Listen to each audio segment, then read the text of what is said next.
Hello. Now, with all the World of Warplanes I've been playing lately, and with all the interest that this game has gathered, I've gotten a lot of requests to start doing a few commentaries every now and then. And I figured, what the hell, I might as well start with what has become one of my favorite lines so far, which is the American Corsair Multirole line.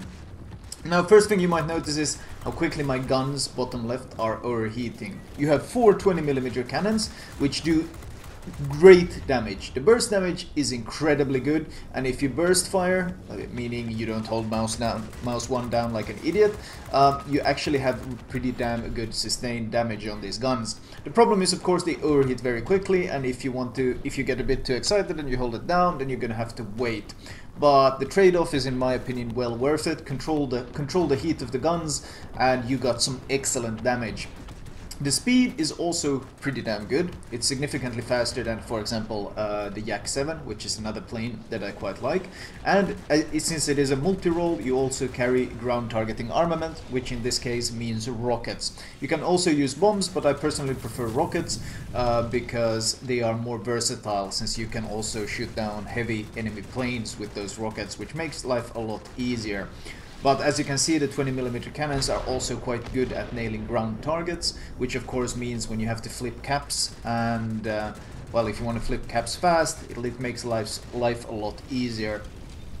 A multi-role plane in this game is it's not as agile and as quick as a fighter, and it's not as clumsy as, for example, a heavy fighter. In return, it's slightly tankier than the fighter, but it's not nearly as tanky as a heavy fighter in return. It's kind of like right in between those two in terms of maneuverability and tankiness and firepower.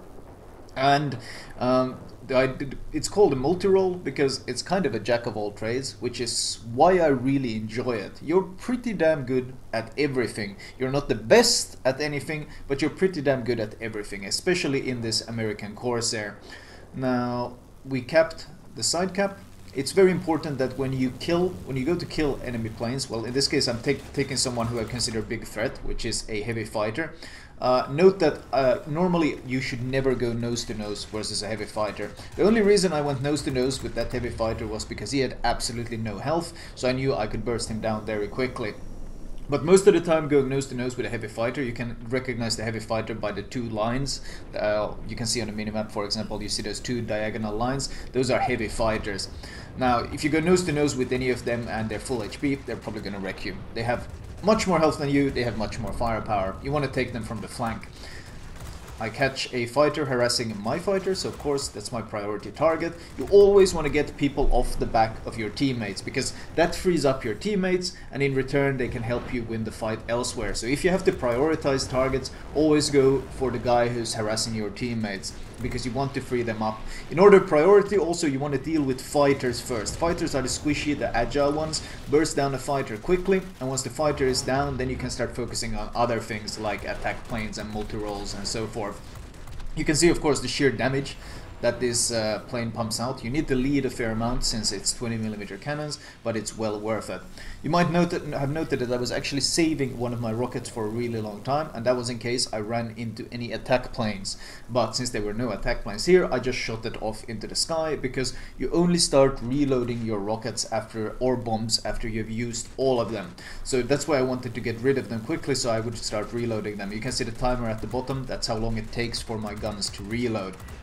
We have a very good capture advantage right now, and in general, when you fight outside of caps, fighting outside of caps is perfectly fine as long as you have the cap advantage. If you have a cap disadvantage, fighting outside of the caps is completely idiotic, because the enemy team just benefits from it, even if you kill the enemy player. But if you kill him outside of the cap, the time you wasted in killing him is probably gonna lead to the enemy team just gaining more points regardless.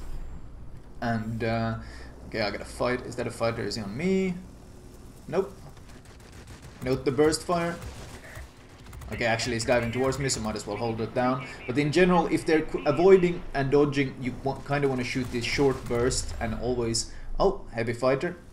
Someone behind me. Is he diving? No, he's not. Let's see if we can kill this heavy fighter. Oh, heavy fighter turned nose in, and this is the kind of situation I mentioned you don't want to be in. Heavy fighter, that was only a tier 5, this Nimrod guy, he's only a tier 5 heavy fighter, and I'm a tier 6 in this plane. But you noted what happened when I tried to go nose to nose with him? You can see the differences in survivability, and more importantly, the differences in firepower. That kind of sums up the difference there. You don't ever want to go nose to nose with a heavy fighter. Same thing applies to attack planes as well. In general, the tankier the plane, the less likely for you to survive if you go nose to nose. You want to dodge their incoming strike or attack, and you want to get behind them. You're going to want to flank them from the side. We are tied for caps at the moment. Both sides have 2 caps. That bow fighter that rushed me did die. Now I prioritize, of course, the fighters. As I said, if you go into a battlefield like this, start by bursting down the fighters, and you can see how quickly the 20mm cannons just shred these light fighters. Next fighter, the Yak 9 is a multirole. We can deal with him later. We want to deal with the fighters first, because these are the guys that will outturn you, outmaneuver you, and in general cause a huge amount of trouble. I don't want to get stuck in a turn fight with the fighter, so as soon as he turns away, I switch to the Yak 9. The Yak 9 is slower than I am, but he's focusing on the other planes, so I should be able to get behind him and burst him down. Now we'll see where's the closest. There is a bomber, or well, attack plane, which is kind of, not quite a bomber, but it's a very low altitude plane that focuses on destroying ground targets, and it's usually an easy kill, but first you deal with the bigger threats, in this case this multirole Fighter, and now we can go and finally deal with this attack plane. A common mistake people make when they go into caps is they see attack planes and they go, haha, easy. Oh, heavy fighter. This time we're coming in from the flank. We're not coming in from the nose, we're coming in from the flank. From the flank we can cause a significant amount of damage, and once again he should have actually bailed out of here. He made a mistake, he stayed and brawled, and this is something you never want to do. If you are multi-role, you don't want to brawl with a fighter. If you're a heavy fighter, you don't want to brawl with a multi-role, because they will outmaneuver you, as you saw what happened there. Quite easily outmaneuvered, in fact. If you climb, by the way, if you want to shoot people above you, I recommend saving your boost for these moments, because climbing straight up is a very easy way to stall, and especially the Corsair stalls very easily. It has 160 kilometers per hour stall speed. Note that I'm using my boost to prevent the stall, so I'm able to burst him even though I was flying straight upwards. And whenever I dive and such things, I usually avoid using it. Well, this is an exception since I really want to kill this lag who's flying past me. But in general, the tankier the plane, the less you want to brawl squish your targets. You want to get the hell out of there. Once again, using boost, so I don't stall as I push up and attack this guy from below. He had no idea where the shots were coming from. Shooting someone from below is extremely strong, and the game does in fact end quite quickly, and it was a bit of a super carry in this case, because the only time I really died was when I made a significant mistake in going nose in against the heavy fighter, which is of course something I don't recommend at all. Now let's load the hangar. I might as well show you a quick idea of the builds I've been using so far, or on this guy the builds I've been using. Not too many sectors captured, but that kind of happens when you have a very dominant game. The enemy team didn't have time to cap any sectors, and we had the cap advantage. When you have a cap advantage, there's no reason to push into the enemy sectors. It's better to defend your own and maintain your advantage, unless of course it's a complete face roll or you're playing a heavy fighter or something like that. Heavy fighters and attack planes naturally want to push into the enemy caps because, well, that's part of their role. Multi-role, you can easily just focus on defending your sectors and be useful that way. Anyway, I'm moving on to the build itself. Upgrade wise, I really like going for guns first, especially if there's significant upgrades. In this case, you go from machine guns to cannons, which is a pretty damn huge increase, and it gives it this bursty damage, which is why I greatly enjoy it. Usually I go for cannons, hull, followed by speed, and that seems to so far have worked pretty well. There are cases, for example, on very slow heavy fighter like the bow fighter, I preferred going for engine first, but that's kind of been my philosophy in upgrading. Note that you can also slot bombs and rockets. I prefer the rockets on the multi-role because bombs can only be used for attacking, whereas rockets can be used for defending as well. If heavy attack planes come your way, these are very tanky. They have like 1k health, and it's going to take you some huge time to kill these, and you can just knock them out of the sky with one rocket instead if you line them up perfectly. So I prefer the rockets overall because they are more, it fits the whole purpose of the multi-role better. You can use them both for attacking and defending. Note that running any sort of bombs or rockets will lower your airspeed significantly. If you don't run them, you will have a better airspeed. So you got to keep that in mind. They increase the air drag, so it slows you down. But on the multi-role, I still think it's well worth using them. Now, equipment wise, improved covering is very straightforward to me. 5% health, and more importantly, wings and tail reduction. Reduction in the chance of critical damage to wings and tail. That means breaking them. And considering how much you brawl and how much fire you take all the time, I think this one is extremely valuable. And finally, my build philosophy is, of course, build on the strengths of the plane. In this case, I think one of the strengths is absolutely the burst damage, so I want the burst damage to be more accurate. So firing accuracy, to be able to burst them down quickly, not have to brawl with them at all.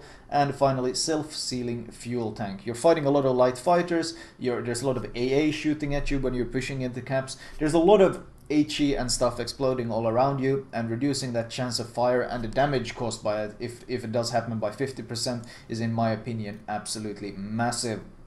There are other perks which are of course great, like modules that are great. Engine tuning is amazing, and I've also liked lightweight airframe or control surfaces. All of these are great, no doubt. But I like these two especially since I can switch these between planes, since I'm leveling multiple lines, and you can just demount these without paying anything. Whereas if they have this little wrench thing here, or whatever it's called, complex equipment mark, if they have this little sign there, that means you have to pay for doubloons to be able to dismount them. So not using these different modules gives you a bit more versatility in terms of what you feel like playing without having to spend too much credits. And as for captain perks, I've continued, well actually I can use consumable wise, multi-role pilot heals your wounded pilot, heals your broken wings and tail, and finally reinforced control surfaces. If you are forced to get into a brawl, popping this consumable will give you significantly better maneuverability for 10 seconds. It's a long cooldown, 90 seconds, but it can save your bacon, and it can be the difference between getting a cap or losing it. So I do like this as a kind of clutch, oh shit, we need to make a big play kind of consumable. As for captain perks, once again, I'm building on the philosophy. First of all, I think evasive target is amazingly good on pretty much any multi-role. Well, any that you do a lot of brawling in, and of course this Corsair is a very brawling focused plane, so evasive target is fantastic. Reduces damage received and chance of receiving critical damage and pilot injuries by 25% when actively maneuvering. Considering you're pretty much always actively maneuvering when you're playing this thing, getting a 25% reduction in damage, and on top of that a 25% reduction in crits and pilot injuries is, in my opinion, an amazing perk. So this one is absolutely fantastic, especially if you get someone on your tail and you have to try to survive until you get someone to help because he maneuvers better than you. Having this perk is extremely valuable. And finally, because we like burst, I'm going for Marksman. Better accuracy on that burst, since we want to kill them quickly before they have time to evade and basically outmaneuver us. I might go for Marksman 2 afterwards, although I'm very tempted to go for aerobatics as well. That better maneuverability is of course very, very valuable. Other perks that are no doubt great is Engine Guru 1 and 2, and of course this one, what's battle tested, which reduces not just pilot injury even further, but also if something gets broken, it doesn't affect you as much. But considering as of now we're running a wing repair, this one isn't as important. But running this one might help you, for example, switch out some consumables if you get enough low of a chance of your wings being injured or wings being damaged or pilot being injured. You might be able to get away with switching consumables, or perhaps using different perks. It's pretty interesting the way they synergize. There are some perks. Honestly, there are some perks that are great, but not really for this one. For example, Raptor Strike.